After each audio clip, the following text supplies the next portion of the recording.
Remove कर रहा हूँ और पेशेंट मैंने उससे वायरल मार्कर्स नहीं करवाए ट्रिपल और वो WHO 2 पॉजिटिव था, तो एक्सीडेंटली वो निडल मुझे प्रिक हो गई। तो बाद में उसने बताया, क्योंकि मैं फिर कॉन्शियस हुआ, प्रिक हुआ तो मैं बोला भाई कोई इलाज तो नहीं चल रहा। फिर वो बताता है सर मेरा सिविल हॉस्पिटल से इलाज चल रहा है काले पीलिया का। काला पीलिया मतलब हेपेटाइटिस बी और सी, ये सिविल हॉस्पिटल से इसकी दवाइयाँ फ्री में मिलती हैं इन दोनों की, ठीक है। तब आप अपना टेस्ट करवाओगे, लेकिन क्या आपका पॉजिटिव आएगा तुरंत? नहीं आएगा, आपका नेगेटिव आएगा।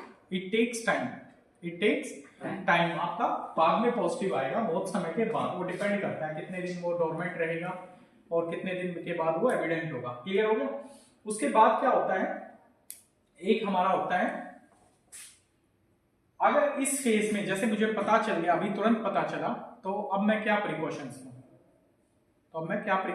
तो उसके लिए आपको क्या करना है, उसके लिए हमारा वायरल ड्रग्स अवेलेबल है, तो आपको मिनिमम 12 वीक्स तक लेनी पड़ती हैं। 12 वीक्स यानी 3 मंथ्स तक आपको लेनी पड़ती हैं, वो दवाइयां अवेलेबल हैं। अगर आपको बाद में पता चलता है, और वो 24 आवर्स के अंदर आपको स्टार्ट करनी पड़ती है ताकि वायरस रेप्लिकेट ना करे। क्लियर हो गया?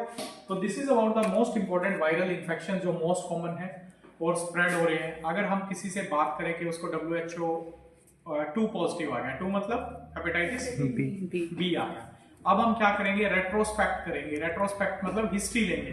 तो हम पूछेंगे, जैसे मेल है तो भाई आपकी वाइफ को तो नहीं है, ठीक है, वो बोलेगा नहीं है सर।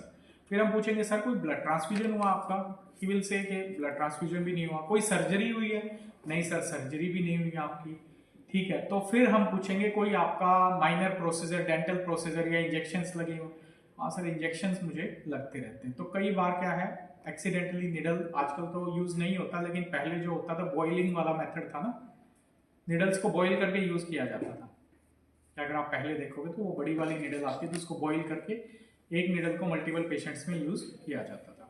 या फिर बार्बर शॉप पे सेम ब्लेड यूज हो रहा है वहां पे, तो वहां पे प्रॉब्लम हो सकती है। एक को प्रिक हुआ, नेक्स्ट को यूज हो गया, तो ब्लड या वो तो स्टेरलाइज ऐसे कुछ भी प्रोसीजर ऐसा नहीं करते, सो दैट हैपेंस देयर। तो आपको वो रेट्रोस्पेक्ट करके हिस्ट्री लेनी है।